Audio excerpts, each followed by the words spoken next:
রূপোর গয়না বা রূপোর তৈরি বিভিন্ন সাজসজ্জা কেনাকাটার জন্য এক বিশ্বস্তনীয় প্রতিষ্ঠান শ্যামসুন্দর চাঁদিওয়ালা।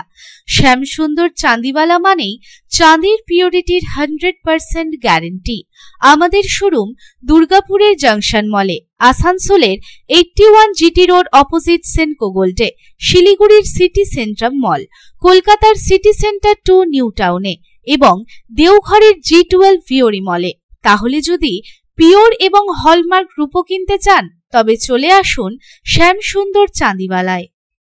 দুর্গাপুর মহকুমা হাসপাতালে চিকিৎসাধীন অবস্থায় ছাদ থেকে পড়ে প্রৌঢ়ের মৃত্যুর ঘটনায় হাসপাতালের নিরাপত্তা নিয়ে উঠল প্রশ্ন। ঘটনা জানাজানি হতে শোরগোল পড়ে যায় এলাকা জুড়ে, যদিও হাসপাতাল কর্তৃপক্ষ নিরাপত্তার গাফিলতিতে অস্বীকার করেছেন।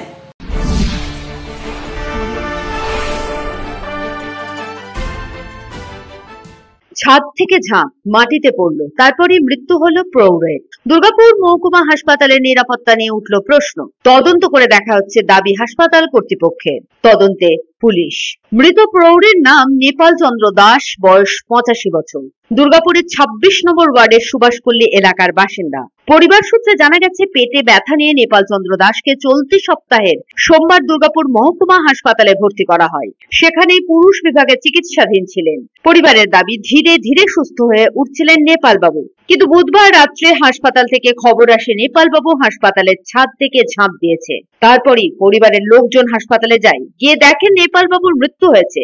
এই ঘটনা জানাজানি হতেই গোটা এলাকা জুড়ে চরম শোরগোল পড়ে যায়। মৃতের বৌমা অপু দাসের অভিযোগ, আমার শ্বশুর চিকিৎসাধীন ছিলেন, ধীরে ধীরে সুস্থ হয়ে উঠছিলেন, তারই মধ্যে ঘটলো অঘটন। হাসপাতালে নিরাপত্তার গাফিলতি ছাড়া আমার শ্বশুর মশাইয়ের মৃত্যু হতো না। আমরা পুলিশকে বিষয়টি জানিয়েছি, তদন্ত করার আবেদন রেখেছি। আমার শ্বশুর মশাই কি নাম? নেপাল চন্দ্র দাস। পায়খানা হয়েছিল, দিয়ে তার আগের দিন পায়খানা হয়েছে খুব, দিয়ে তারপরের দিন আমরা হাসপাতালে ভর্তি করে দিয়ে গেছি। কোন হাসপাতালে? এই বিধাননগর হাসপাতাল। আচ্ছা, ভর্তি করে দিয়ে গেছি। দিয়ে বয়সটা হলো 85 বছর বয়স ওনার। আর ভর্তি করে দিয়ে গেছি, দিয়ে তারপরে আয়া রেখে গেছি। আর ভালো এখন তারপরে স্লাইন দিয়েছে ওনাকে, তারপরে ক্যাথিটাল সব লাগানো হয়েছে, হয়েছে, দিয়ে উনি ভালো হয়ে গেছে, সুস্থ হয়ে গেছে। সুস্থ হয়ে গেছে।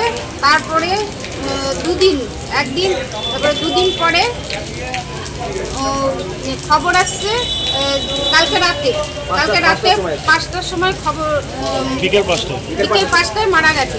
আর খবর গেছে আমার কাছে 7:30।